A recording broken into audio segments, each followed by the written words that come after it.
The human voice. It's the instrument we all play. It's the most powerful sound in the world, probably. It's the only one that can start a war or say, I love you. And yet many people have the experience that when they speak, people don't listen to them. Why is that? How can we speak powerfully to make change in the world?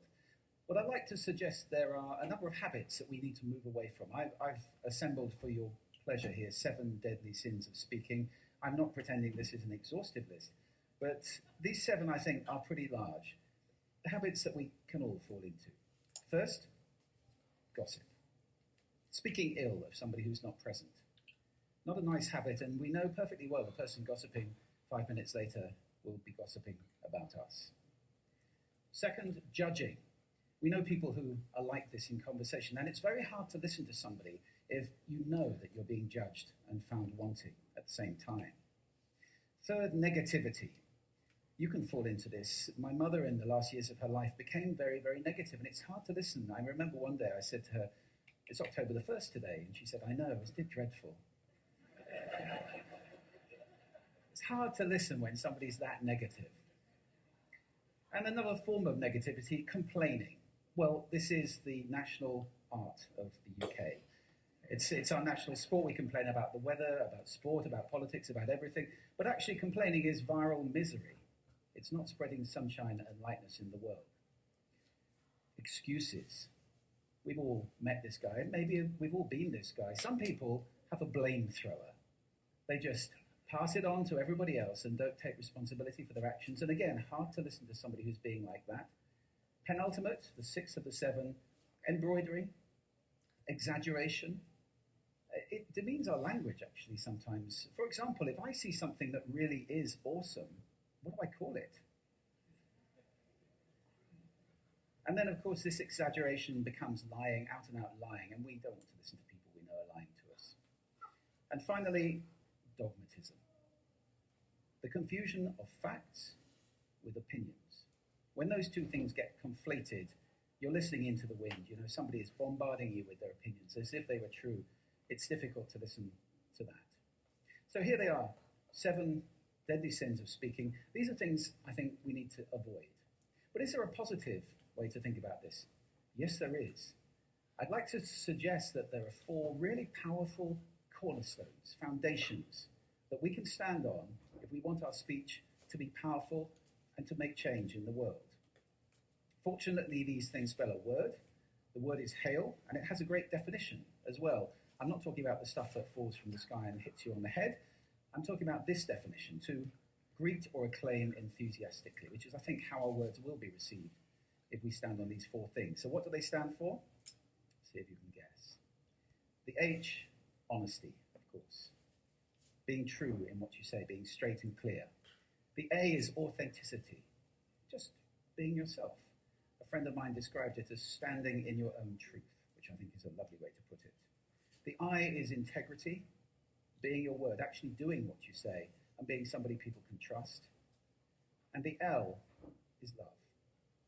I don't mean romantic love, but I do mean wishing people well. For 2 reasons. First of all, I think absolute honesty may not be what we want. I mean, my goodness, you look ugly this morning. Perhaps that's not necessary. Tempered with love, of course, honesty is a great thing. But also, if you're really wishing somebody well, it's very hard to judge them at the same time. I'm not even sure you can do those 2 things simultaneously. So hail. Also, now that's what you say, and it's like the old song, it is what you say, it's also the way that you say it. You have an amazing toolbox. This instrument is incredible, and yet this is a toolbox that very few people have ever opened.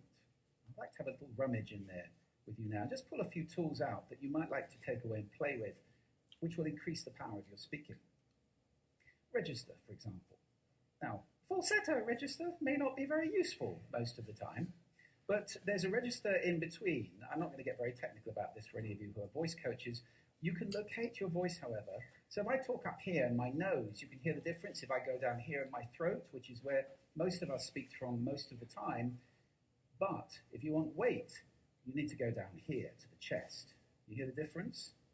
We vote for politicians with lower voices. True. Because we associate depth with power and with authority. That's register.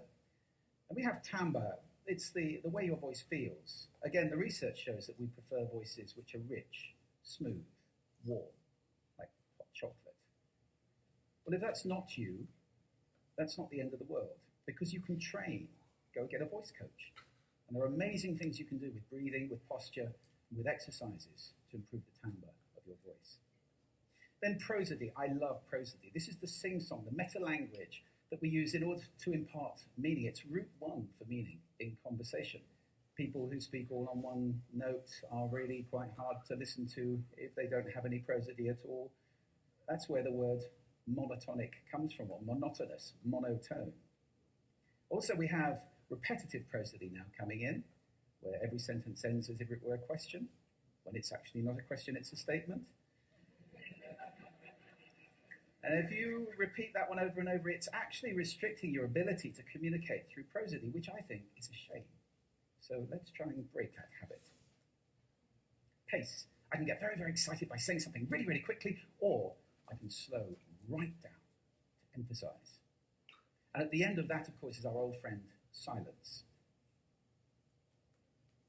There's nothing wrong with a bit of silence in a talk, is there? We don't have to fill it with ums and ahs. Can be very powerful.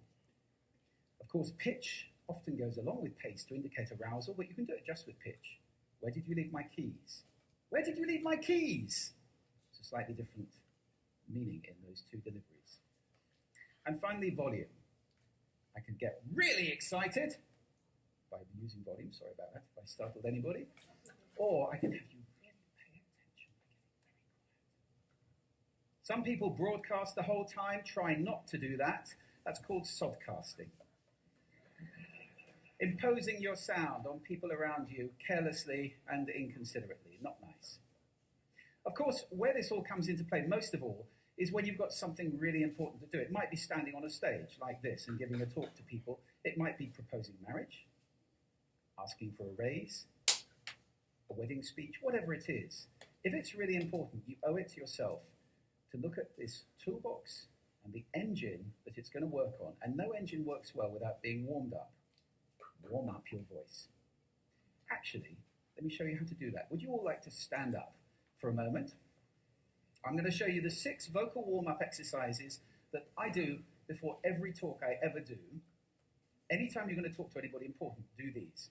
First, arms up, deep breath in, and sigh out, like that. One more time.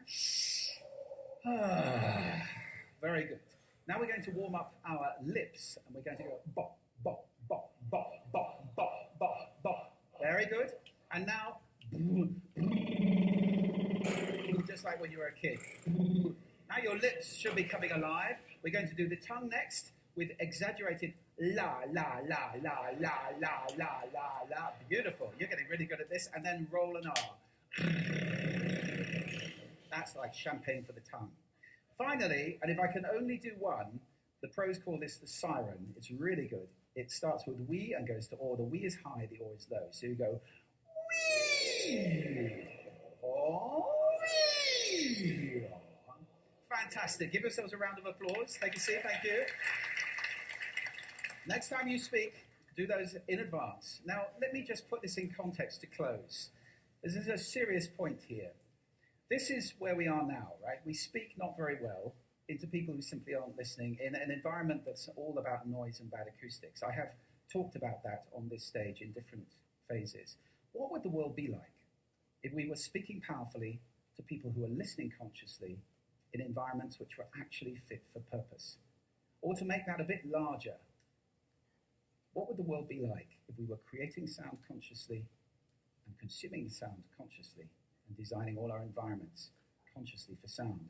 That would be a world that does sound beautiful, and one where understanding would be the norm. And that is an idea worth spreading.